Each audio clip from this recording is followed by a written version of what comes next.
오늘은 요한복음 1장 19절로 28절 말씀을 통해서 세례요한의 증언이란 제목으로 은혜를 나누고자 합니다. 저희가 2016년 한 해 동안 예수님이 누구신가에 대해서 더 깊이 생각하고 깨닫기 위해서 요한복음 강해를 시작을 했습니다.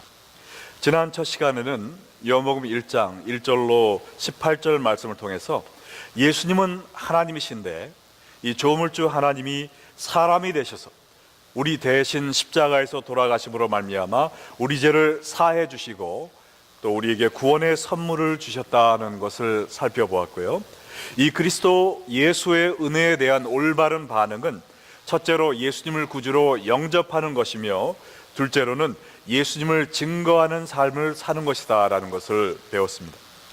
그래서 이 말씀을 듣고 많은 분들이 예수님을 그저 머리로 믿고 내 마음대로 사는 것이 아니라 예수님을 나의 구세주로 믿고 그를 우리의 삶 속에 영접하여 예수님과 함께 사는 삶을 살기로 다짐하고 또 주님을 믿는 시간이 있었습니다. 오늘은 요한복음 1장 19절로 28절 말씀을 통해서 예수님을 구주로 믿고 영접한 우리들이 예수님을 증거하기 위해서는 어떠한 삶을 살아야 될 것인가에 대해서 생각해 보기를 원합니다.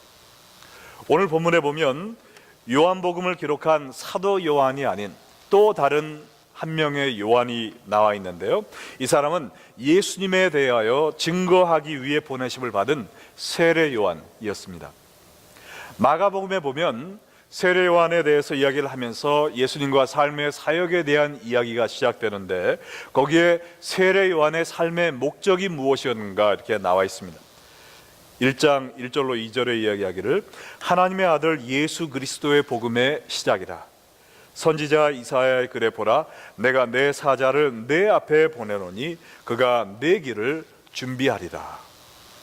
세례 요한은 예수님에 대해서 증거함으로 예수님의 길을 예비하기 위해서 보내심을 받은 사람이었습니다. 그러므로 예수님의 증인으로 부름을 받은 우리가 어떻게 살아야 될 것인가를 가장 잘 가르쳐 줄 수 있는 사람이라고 믿습니다. 오늘 예수님을 증거하고 그의 길을 예비하는데 온 삶을 바친 세례 요한의 이야기를 살펴보면서 여러분과 저도 이 예수님에 대해 증거하는 이 한 가지 목적을 위해 살기로 다짐하는 귀한 시간이 되기를 예수님의 이름으로 축원합니다. 오늘 우리가 세례 요한을 통해 배울 가장 중요한 첫 번째 진리는 무엇이냐면 예수 그리스도의 증인은 예수님의 향기를 바라야 된다는 것입니다. 예수 그리스도의 향기를 바라라. 요한복음 1장 19절로 20절에 이르기를 유대인들이 예루살렘에서 제사장들과 레위인들을 요한에게 보내어 네가 누구냐 물을 때 요한의 증언이 이러하니라. 요한이 드러내어 말하고 숨기지 아니하니 드러내어 하는 말이 나는 그리스도가 아니라 할세. 세례 요한의 삶과 사역을 보고 그가 혹시 구약 성경에서 예언되었던 메시아 예수님이 아닐까라는 생각을 할 정도로 세례 요한은 예수 그리스도의 향기를 바라는 삶을 살고 있었습니다. 그래서 유대인들이 사람들을 보내 당신이 누구입니까? 라고 질문을 했습니다. 그때 그 질문이 당신이 우리가 기다려온 바로 메시아 그리스도입니까? 라는 질문이 뜻이었음을 안 세례 요한은 나는 그리스도가 아니다 라고 대답을 한 것이죠. 세례 요한은 이스라엘이 400여 년 동안 하나님의 음성을 듣지 못했던 영적 암흑 시대에 태어났습니다. 긴 시간 동안 하나님을 떠나 범죄하며 살고 있는 이스라엘을 보면서 하나님은 400년 동안이나 침묵하셨습니다.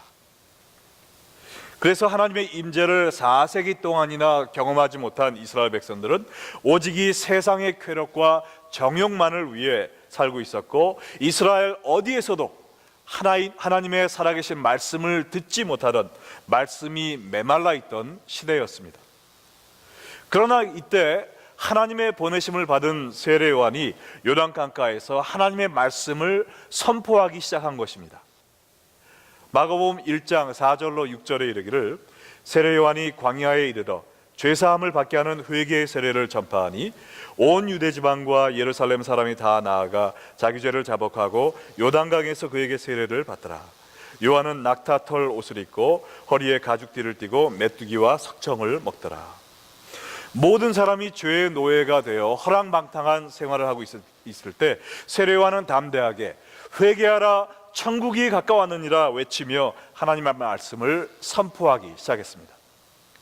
모든 사람들이 자기 자신들의 정욕을 만족시키기 위해 살고 있을 때 세례요한은 편안하고 호화로운 생활을 뒤로하고 요단강가 광야에 살면서 낙타 털로 만든 옷을 입고 또 메뚜기와 석청을 먹으면서 복음만을 위해 사는 구별된 삶을 살았다는 것입니다. 세례요한은 레위 지파 제사장 사갈의 아들로 태어났기 때문에 얼마든지 고생하지 않고 정말 평탄한 삶을 살 수가 있었습니다. 더군다나 그는 뒤늦게 태어난 늦둥이 아들이었습니다. 그러니까 얼마나 부모가 그냥 빨고 그냥 뭐라 그러죠? 물고 빨고 그냥 예뻐했겠습니까? 예? 자기가 원하는 것은 뭐든지 갖고 누릴 수 있는 그런 환경에서 자라났습니다. 그럼에도 불구하고 이 세례요한은 이 세상의 편안한 것, 화려한 것을 다 포기하고 낮에는 뜨거운 햇볕밖에 없고 밤에는 추위에 몸을 움츠려 하는 허벌판 광야에 홀로 살면서 메뚜기와 석청으로 끼니를 때우며 오직 이스라엘 백성들이 영적인 깊은 잠에서 깨어나서 예수님을 영접할 수 있도록 그들에게 회개의 메시지를 전하는 그러한 삶에 올인했던 것입니다. 여러분, 메뚜기 드셔본 적이 있으세요? 제가 누가 아멘 하셨어요 지금? 예. 제가 어렸을 때 좀 개구리도 잡아서 먹어봤고요, 참새도 새총으로 쏴서 떨어진 거를 요리해서 먹어봤고, 메뚜기도 잡아서 요리를 해 먹어봤습니다. 기름이 튀겨가지고 먹었는데 정말 간에 기별도 안 가더라고요. 근데 이 메뚜기를 먹고 살았다는 것은 정말 보지 않아도 거의 기아에 허덕이는 정말 최소한의 음식을 먹고 살았다는 것이죠. 석청이라는 것은 바위틈에서 발견되는 야생꿀인데요, 거기에 꿀을 찾아봤자 얼마나 많은 꿀을 찾을 수가 있겠습니까? 옷도 제대로 백화점에 가서 산 것이 아니고요, 그냥 짐승의 가죽을 그냥 이어서 그저 걸치고 다녔습니다. 머리를 둘 집도 없었어요. 세례요한은 자기가 충분히 누릴 수 있는 환경에 있었음에도 불구하고 인간의 기본적인 의식주의 충족을 할 수 있는 권리까지 포기하며 주님을 위하여 복음 전하는 영혼 구원 이 한 가지만을 위하여 살다 간 사람이었습니다. 성경에 보면은요, 많은 선지자들이 놀라운 기적을 행했는데 이 세례 요한은 기적을 행했다는 말이 한 번도 없습니다. 그럼에도 불구하고 이 세례 요한이 말씀을 선포했을 때 온 유대와 이스라엘이 나와서 회개하고 요단강에서 세례를 받았다고 그랬어요. 그의 삶이 얼마나 구별된 삶이었으면, 얼마나 이 세상의 기쁨과 쾌락을 포기하고 주님만을 위해서 예수 그리스도의 향기를 내뿜으며 산 생활이었으면 그의 삶을 통해 아무런 기적이 없었음에도 불구하고 그의 입에서 나오는 말을 모든 백성들이 믿고 그 말씀에 굴복하여 세례를 받았다는 것이죠. 여러분에게 한 가지 질문을 하겠습니다. 꽃이 벌을 찾아가는 게 맞나요? 아니면 벌이 꽃을 찾아오는 게 맞나요? 꽃이 찾아간다 하는 사람 한번 손 들어보세요. 예, 한 분도 안 계시고, 벌이 꽃을 찾아간다는 분 손 들어보세요. 예, 많은 분들. 예, 벌이, 우리 눈에 보기에는 벌이 꽃을 찾아갑니다. 그러나 사실은 꽃이 벌을 먼저 찾아가는 거예요. 왜요? 꽃이 향기를 발하잖아요. 그럼 그 향기가 강을 넘고 산을 넘고 강을 건너 바람을 뚫고 그 벌의 콧속까지 들어감으로 말미암아 그 벌이, 이야, 이게 어디서 나는 이렇게 좋은 냄새야? 하면서 벌이 꽃을 향해 날아오는 것이죠. 이와 마찬가지로 우리 예수 믿는 사람들이 예수님의 증인으로 부름을 받은 우리가 복음을 전하는 것도 중요합니다. 우리가 가서 복음을 전해야 됩니다. 그러나 그보다 더 중요한 것은 무엇이냐? 우리의 삶을 통해 그리스도의 향기가 나타나야 된다는 것이죠. 그러면 우리의 주위의 사람들이 야, 저 사람 봐라. 저 사람은 여러 가지 힘든 과정을 겪었음에도 불구하고 어떻게 한 번도 좌절하거나 낙심하지 아니하고 부정적인 말을 하지 아니하고 삶 속에 기쁨을 잃지 않는 거지? 저 사람이 이 사람을 그렇게 기분 나쁘게 했음에도 불구하고 이 사람은 왜 저 사람의 욕을 하지 않고 항상 용서하며 품어주는 걸까?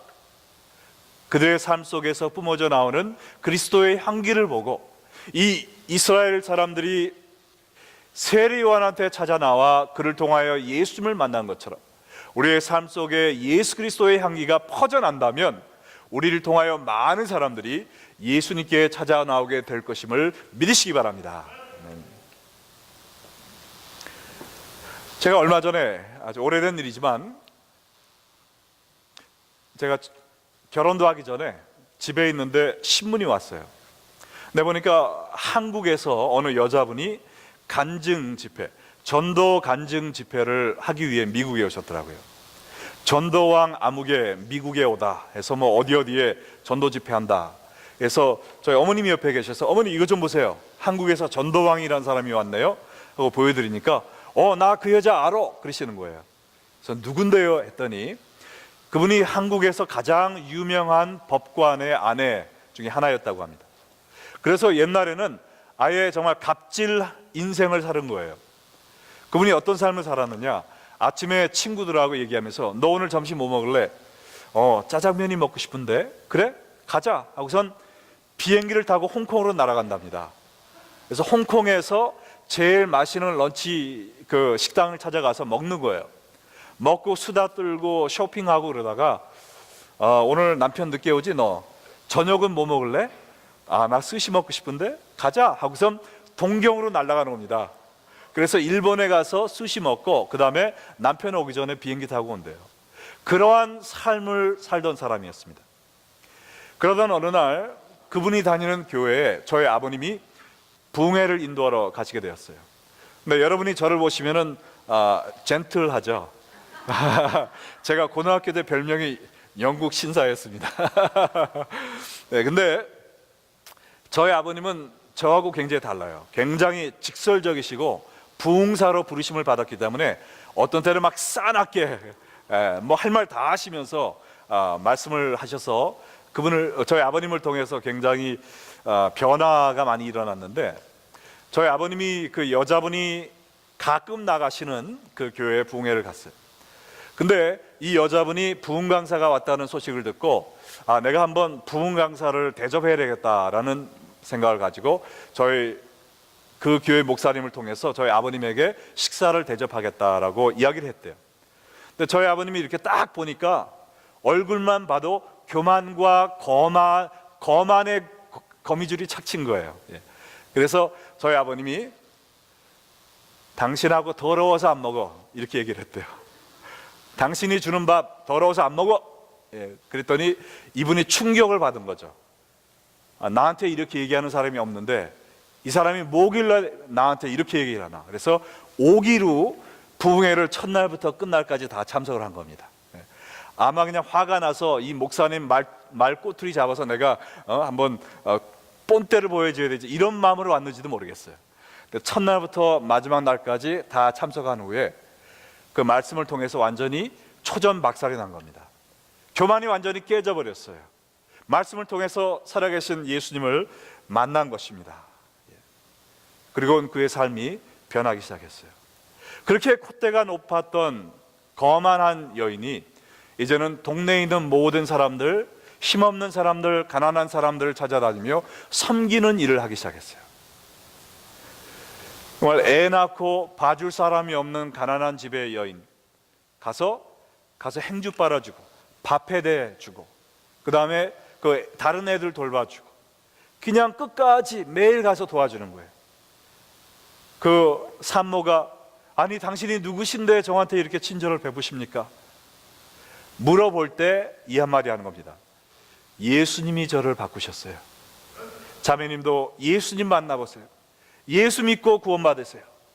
이런 식으로 하루 종일 아침부터 저녁까지 남편이 나가 있는 동안에는 가난한 사람 찾아다니면서, 병원 찾아다니면서, 외로운 사람, 정말 힘들고 고통 중에 있는 사람들을 섬기는 일을 하고, 그리고 그 사람들이 나중에 아니 왜 저한테 이렇게 사랑을 베풀어 주십니까?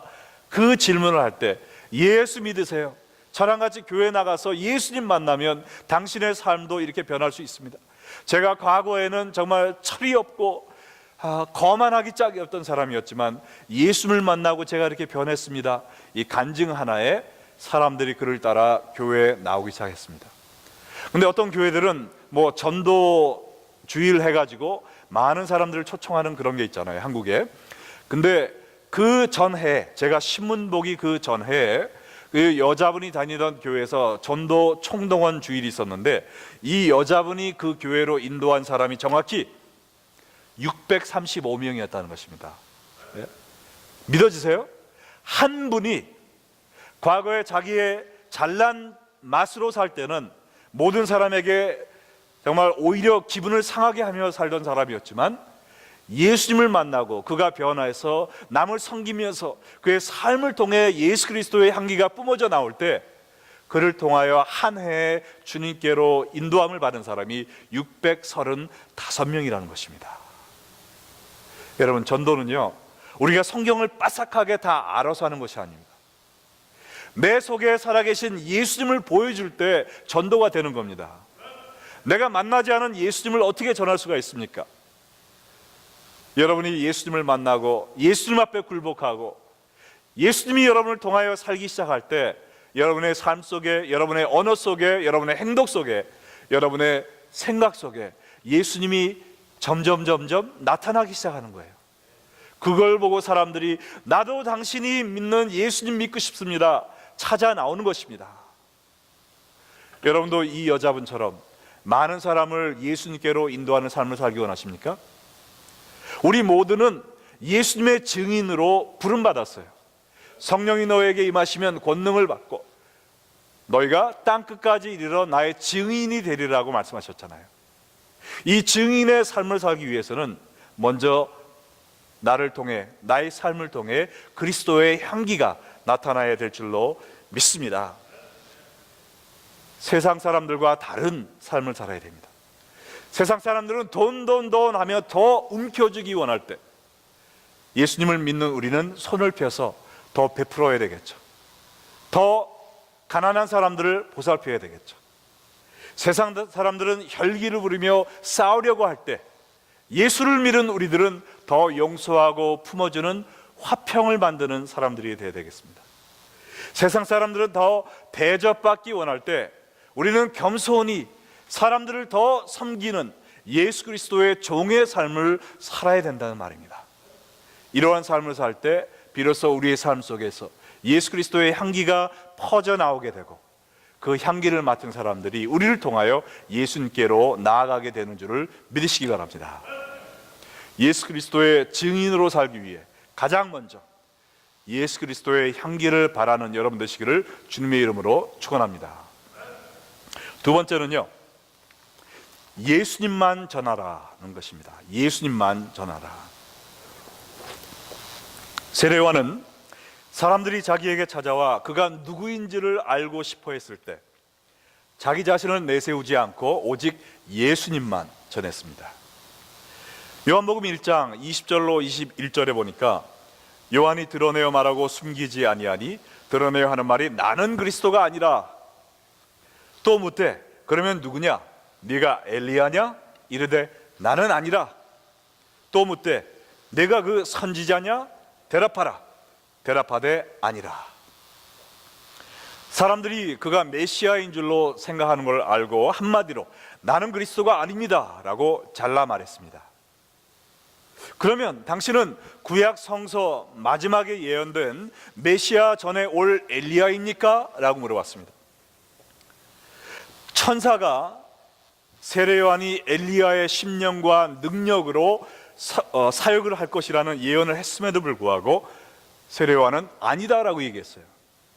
이것은 내가 엘리야의 능력으로 사역을 할지라도 당신들 생각하는 것처럼 내가 환생한 엘리야는 아니다라는 말도 되지만, 동시에 사람들이 자신에게 관심을 쏟지 않고 오직 예수님에게만 초점을 맞추기를 원하는 세례요한의 모습을 보여주고 있는 것입니다.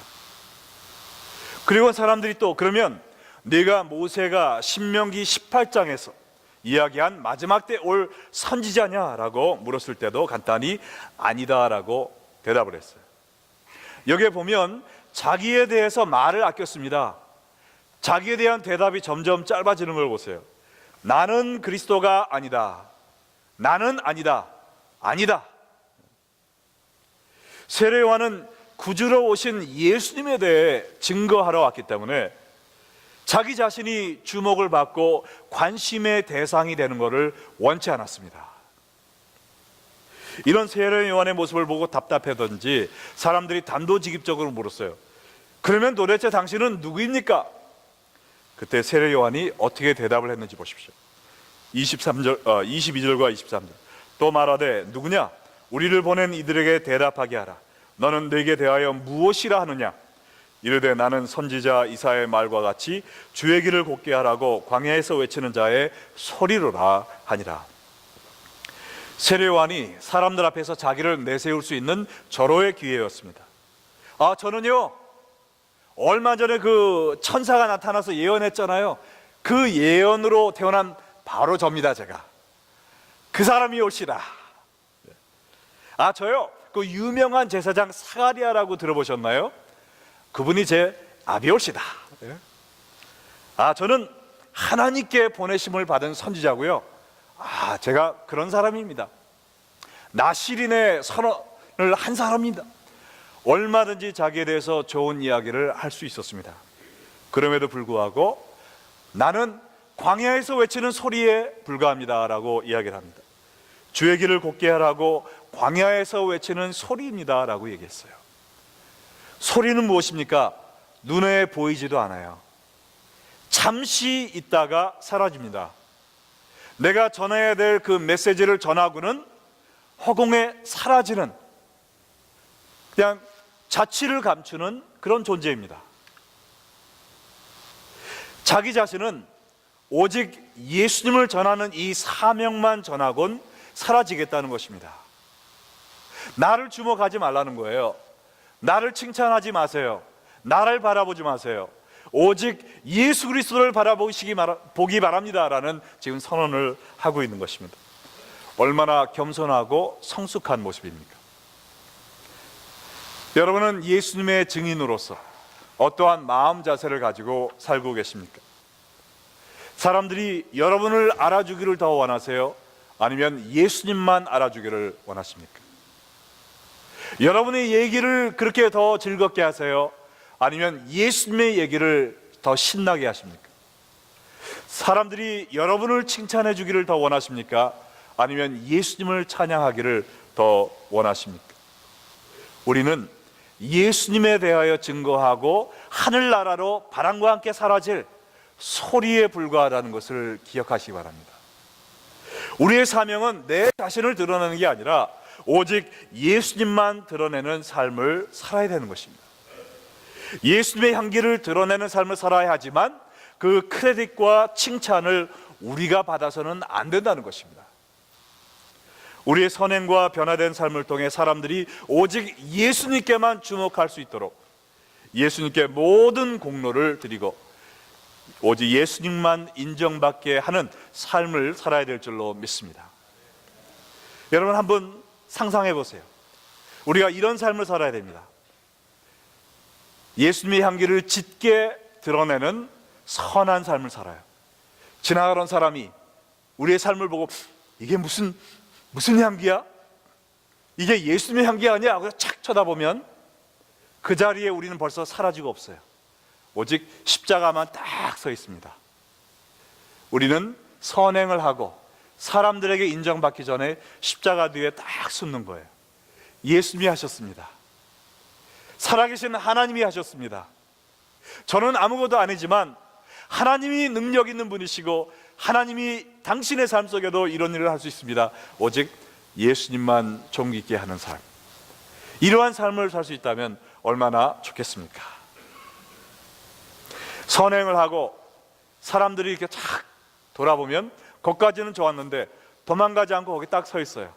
그래서 미스 커리어처럼 땡큐 땡큐, 네, 고맙습니다. 제가 이번에 좀 수고 많이 했죠? 예, 알아봐 주셔서 감사합니다. 네, 제가 칭찬받을 일 좀 했죠? 예, 하고 선행한 후에 그 자리에 남아서 나의 자취를 남기는 것은 내가 너무 커져 예수님을 가려버리는 게 된다는 것이죠. 나를 드러내기 위해서 온 것이 아닙니다. 주의 일을 하는 것은 나의 영광을 위해서 하는 것이 아니에요. 그건 나에 대한 증인이 되는 거잖아요. 우리의 사명은 오직 예수님의 증인으로 사는 것입니다. 그리스도의 향기를 짙게 드러낸 후에 우리는 숨어버리는 거죠. 그래서 사람들이 고개를 돌려 쳐다볼 때 오직 예수님의 영광만 나타날 수 있는 그러한 삶, 그러한 교인들이 정말 하나님께 영광 돌릴 수 있는 교인이고요, 예수님의 귀하신 성호를 드러낼 수 있는 사람들입니다. 이번 2016년 한 해 동안 여러분이 모두 다 그러한 아름다운 교인들 되시기를 주님의 이름으로 축원합니다. 여러분들이 가시는 곳곳마다 예수 그리스도의 향기가 너무나 짙게 피어나서 사람들이 고개를 돌리지 않고는 견딜 수 없는 이 좋은 향기가 어디서 나고 있습니까? 누구 때문입니까? 얘기할 때 여러분은 십자가 뒤에 숨고 예수님이 하셨습니다, 오직 예수님이 하셨습니다 라는 아름다운 말만 남길 수 있는 여러분 되시기를 주님의 이름으로 축원합니다. 마지막으로 우리가 한 가지 생각해 봐야 될 것은 세례 요한이 어떻게 교만의 유혹을 물리치고 자기 자신을 이렇게 낮출 수 있었는가라는 것이죠. 우리 모두는 남에게 인정받기 원하는 유혹이 있잖아요. 남이 나를 좀 알아줬으면, 내가 이렇게 수고를 했는데 나를 칭찬했으면 하는 유혹이 있는데, 이 세례 요한은 이걸 다 물리쳤습니다. 오직 예수님만 존귀케 했어요. 왜 그랬을까요? 그 이유는 우리 예수님의 증인들이 가져야 될 세 번째 자세에서 찾을 수 있습니다. 우리는 예수님의 영광을 바라봐야 된다는 것이죠. 세례 요한이 예수님의 영광을 바라다 보니까 자기하고는 비교가 안 돼요. 내가 감히 예수 그리스도의 영광 앞에 서 있을 수도 없는 부족한 죄인이라는 걸 깨닫고 자기는 완전히 숨어버리는 것입니다. 예수님만이 우리의 영광과 또 존귀를 받기에 합당하신 분이라는 것을 깨달았기 때문에 예수님에게 모든 영광을 돌릴 수 있었던 것이죠. 24절로 27절에 이렇게 나와 있습니다. 그들은 바리새인들이 보낸 자라. 또 물어 이르되 네가 만일 그리스도도 아니요 엘리야도 아니요 그 선지자도 아닐진데 어찌하여 세례를 베푸느냐? 요한이 대답하되, 요한에게 물어봤는데 또 예수님 얘기를 합니다. 나는 물로 세례를 베푸고 끝나지만 너희 가운데 너희가 알지 못하는 한 사람이 섰으니 곧 내 뒤에 오시는 그이라. 나는 그의 신발끈을 풀기도 감당하지 못하겠노라 하더라. 그들이 세례 요한에게 네가 무슨 권한으로 세례를 베푸느냐라고 물어봤을 때 그는 다시 한번 그것을 예수님을 증거하는 기회로 삼았습니다. 그리고는 이야기하기를 나는 물로 세례를 베푸지만 그는 성령으로 세례를 베푸실 것이고 나는 그의 신발끈을 풀기도 감당하지 못할 정도로 그는 크고 위대하신 분입니다 라고 이야기를 하고 있습니다. 여러분, 이스라엘에는 먼지가 많아가지고요, 그리고 신발이 그냥 샌들을 신고 다녔기 때문에 한번 걷고 누구 집에 들어가면 반드시 신발을 벗고 발을 씻어야 됩니다. 아니면은 집이 다 더러워지죠. 근데 그 당시 랍비들이 이야기하기를 종들이 상전을 섬기는 것처럼 제자들은 그의 선생님들을 섬겨야 된다. 그러나 단 한 가지만 빼놓고, 그게 뭐냐? 선생님의 신발끈을 풀어서 그의 발을 씻겨주는 이 행동은 너무나도 천한 행동이기 때문에 그것까지 부탁할 수는 없다는 거예요.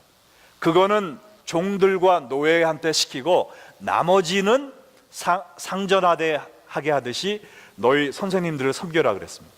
그 정도로 이 신발끈을 풀고 발을 씻겨주는 것은 아무도 하기 원치 않았던 가장 낮은 일이었습니다.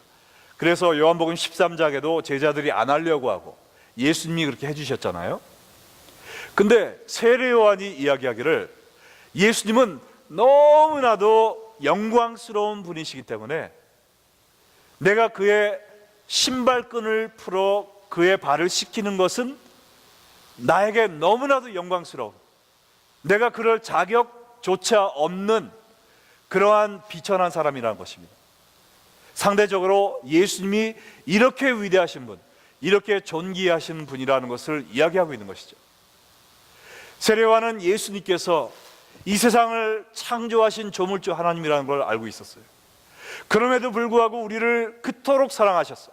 그 모든 영광을 던져버리시고 이 세상에 인간으로 오셔서 우리 대신 십자가에서 죽으심으로 말미암아 그의 피로 우리의 죄를 씻어주신 사랑의 하나님이라는 것을 알고 있었습니다. 그리고 죽으신 후에 승천하셔서 지금 또한 하나님 오른쪽 보좌에 앉으셔서 온 세상을 심판하실 심판주 하나님이시라는 것도 알고 있었습니다. 그러므로 이러한 영광스러운 위대한 예수님을 보고 사시나무 떨듯 떨 수밖에 없었던 거예요. 그 예수님 앞에 자기가 감히 나타나서 영광을 훔칠 수가 없었다는 것이죠. 예수님의 영광을 바라본 후에 오직 이 예수님만 존귀케 되도록 하기 위해서 살았던 것입니다. 정말 이 예수님으로 꽉 차서 예수님의 향기를 드러내지 않고는 배길 수 없는 그런 사람이 되었고요. 입을 열면 오직 예수님밖에 말할 수 없는, 예수님을 증거하는 그러한 데 올인이 되는 사람이 되었던 것입니다. 여러분, 우리가 어떻게 증인이 될 수 있습니까? 뭘 봐야죠. 우리가 법정에서도 증인은 내 눈으로 본 사람만 위트니스가 될 수 있습니다. 그것처럼 우리도 봐야 됩니다. 뭘 봐야 되느냐? 예수님의 영광스러운 모습을 봐야 된다는 것이죠. 예수님이 얼마나 귀한 분이시고 능력이 많으신 분이시고 존귀하시며 우리를 얼마나 사랑하시고 하나님이시라는 것을 우리가 깨달을 때 우리가 그 앞에서 경배하며 예수님만 얘기하고 살게 되는 것입니다. 고린도후서 3장 18절 한번 다 같이 읽어보겠습니다. 우리가 다 수건을 벗은 얼굴로 거울을 보는 것 같이 주의 영광을 보매 그와 같은 형상으로 변화하여 영광에서 영광에 이르니 곧 주의 영으로 말미암음이니라. 저희 교회 비전이 지속적인 변화입니다.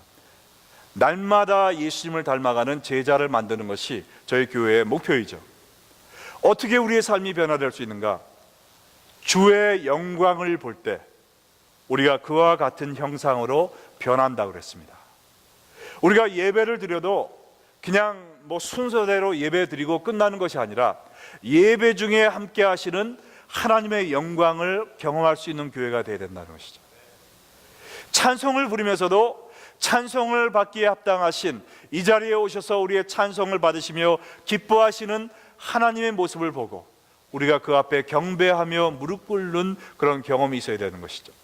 성경을 읽으면서도 오늘 내가 3장 읽었으니까 내년도에 나도 메달 하나 걸겠구나, 그것이 아니고 말씀 속에 살아계시고 우리를 어루만져 주시는 하나님의 손길을 느낄 때 우리가 입을 다물지 못하는 거예요. 우리가 너무 놀라운 걸 보면은 넋이 나갑니다. 그것밖에 얘기를 안 해요, 하루 종일. 그것처럼 우리가 예수님의 존귀하신 모습을 정말 보고 또 보고 깨닫고 또 깨닫고 이러한 예수님만 바라보는, 특별히 예수님의 영광의 모습을 바라보는 삶을 살 때 우리는 입을 다물 수가 없습니다. 여러분, 집에 가시다가 던뒷길에 호랑이를 봤으면 입 다물고 집에 가실 분 있으세요? 가기도 전에 전화해가지고 내가 던뒷길에서 호랑이를 봤어요. 아마 한국까지 전화하실 겁니다. 호랑이가 아니라 살아계신 하나님, 이 세상을 창조하신 하나님을 우리가 만났다면 어떻게 우리가 입을 다물고 살 수가 있겠습니까? 오늘날 기독교의 가장 큰 문제가 뭡니까? 예수 그리스도의 영광을 보지 못한 사람들로 교회가 꽉 차 있다는 것입니다. 예수님의 영광을 보지 못하니까 그 앞에서 겸손히 경배하지 못합니다. 예수님만 이야기하고 싶은 마음이 없어요. 예수님한테 뭐 별 본 게 없습니다. 그러니까 내 얘기만 자꾸 하는 거예요. 예수님 자랑할 게 없습니다. 내 자랑만 자꾸 하는 거예요. 나를 높이기 원합니다. 남들이 예수님 높이든 안 높이든 상관이 없어요. 나만 높여주면 기분이 좋은 거예요. 그러한 교회에서 무슨 능력이 있겠으며 어떻게 전도의 열매가 있고 구원의 열매가 있겠습니까? 우리 레이크뷰 언약교회는 다른 것 다 못하더라도 이 한 가지, 모일 때마다 예수 그리스도의 영광을 보고 그 앞에 엎드려 경배할 수 있는 그런 교회가 되기를 원합니다. 그럼 게임 끝이에요. 우리가 예수님의 영광을 보고 내 눈에 눈물이 흐르며 내 마음에 감격이 있고 하나님의 사랑으로 내가 어찌할지 몰라, 주여 제가 주님을 위하여 어떻게 살아야 되겠습니까? 라는 마음이 우리의 가슴을 채울 때 우리 삶 속에 그리스도의 향기가 드러나고요, 우리는 예수님만 주목하여 보는 사람이 되고 날마다 주의 영광 가운데 우리가 겸손하게 주를 위하여 헌신하며 사는 사람들이 된다는 것입니다. 뭘 보았기 때문에 확실한 증거가, 증인이 될 수 있는 것이죠. 제가 마지막으로 한 가지 얘기만 하고 끝나겠는데요, 지난 금요일 날 제가 이야기를 드렸지만 지난주에 제가 한국에 가서 그 자마 GLDI 사역을 하기 전에 그 첫날 저녁에 제가 35년 전에 고등학교 때 신앙생활을 같이 하던 친구들이, 교회 친구들이 요 근래에 만나서 서로 이야기를 주고받다가 제가 온다는 것을 듣고 같이 만나자 그래서 35년 만에 친구들을 만났습니다. 얼마나 반가웠는지. 근데 옛날 모습은 간데 없고 다 그냥 거의 할아버지 할머니가 다 됐더라고요. 제가 죄송합니다. 저보다 나이 많은 분 계신데 아저씨 아줌마가 다 됐더라고요.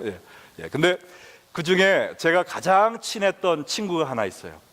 저하고 단짝이었고 정말 신앙생활도 같이 하고, 제가 고등학교 회장, 걔가 부회장 하면서 우리 학생회를 같이 섬기고 그랬는데, 제가 왔다는 말을 듣고 먼저 연락이 왔어요. 도착하기도 전에 연락을 해가지고 첫 마디가, 민수야, 나 너한테 할 간증이 있어. 빨리 만나자. 그래서 만났습니다. 식당에서 만났는데 오자마자 미리 주문을 했는지 음식이 탁 나왔어요. 근데 음식을 먹어야 되는데 얘가 그냥 간증하느라고 음식이 다 식는 거예요.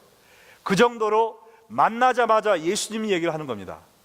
그 이야기인즉 자기가 10여 년 전에 아버지가 심하게 아프셨대요. 그래서 정말 눈물로 금식하며 우리 아버지 제발 살려주세요 기도를 했는데 하나님이 그 기도를 응답하지 않으시고 아버지가 돌아가셨다고 합니다. 그때 얘가 하나님한테 너무나 실망을 한 거예요. 그래서 미국 생활도 좀 한 친구인데 하나님 앞에 그 미들 핑거를 대면서 하나님께 욕을 하고 교회를 떠난 겁니다. 그리고 맨날 술 마시고, 결혼도 안 하고 그랬으니까 그냥 술 마시고 허랑망탕하면서 돈 버는 재미, 그 다음에 그냥 술 마시는 재미, 노는 재미에 빠져서 인생을 막 사는 거예요. 그러다가 몇 년 전에 운전을 하고 가는데 어느 날 교회 위에 있는, 종탑 위에 있는 십자가를 봤는데 그 십자가를 보는 순간 그 마음속에 회개의 기도가 나오기 시작했다고 합니다. 자기도 모르게 눈물이 쏟아져 나오는 거예요. 주체할 수 없을 만큼 예수 그리스도의 사랑에 대해서 내가 이렇게 알았건만 한 번에 내가 원하는 걸 하나님이 안 해줬다고 내가 하나님을 버린 거에 대한 죄책감이 들면서 차를 세우고 끝없이 울고 회개했다고 그래요. 그 경험을 통해서 정말 하나님의 사랑과 은혜와 예수 그리스도의 영광을 다시 보고 얘가 완전히 바뀐 거예요. 그날로 술을 끊었습니다. 그리고 전에는 자기의 명예를 위하여, 만족감을 위해 돈을 벌었는데 이제는 하나님을 위해서 모든 걸 쓰겠다는 거예요. 지금 한국에서 제약 유통 회사를 경영을 하고 있는데 그렇게 함으로 인해서 하나님이 막 더 복을 주시는 겁니다. 그리고 자기가 얘기하기를 자기가 전 재산의 100%를, 자기는 가족도 없으니까 전 재산의 100%를 하나님께 드리는 것이 목표라고 하면서 지금 열심히 일하고, 제가 만나는 시간도 아침 예배 갔다가 저녁 예배 끝나고 만나자는 거예요. 35년 만에 만나는데 저녁 예배 한번 제끼면 어때요? 그런데도 예배는 빠질 수 없다는 겁니다. 그 정도로 주님을 만난 후에 주님을 위해서 입만 벌리면 예수님 얘기밖에 할 수 없는 친구가 된 것을 제가 보았습니다. 여러분도 교회 5년, 10년, 20년 다른 게 중요한 것이 아닙니다.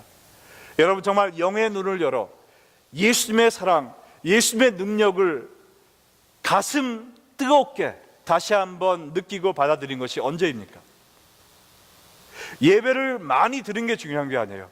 예배를 한 번 드려도 이 예배 속에 살아계신 하나님을 만나고 계십니까? 성경을 여러 번 읽는 게 중요한 게 아닙니다. 성경을 읽으면서 말씀 속에 살아계신 예수님의 영광을 보고 계십니까? 이 주여 그리스도의 영광을 보게 하여 주시옵소서. 제 심령을 예수님을 향한 사랑으로 가득 채워 주시옵소서. 이 세상의 욕심이 다 사라지고 오직 내가 주님을 알기 원하는 이러한 마음으로 가득 채워줄 수 있도록 예수님만 바라보고 사는 사람이 될 때 우리를 통하여 예수님께서 많은 구원의 열매를 맺게 해주실 줄로 믿습니다. 여러분 2016년 한 해 동안 예수님의 증인으로 아름다운 구원의 열매를 많이 맺을 수 있도록 날마다 예수님의 영광을 바라보며 사는 온 교우들 되시기를 하나님의 이름으로 축원합니다. 다 같이 기도하시겠습니다.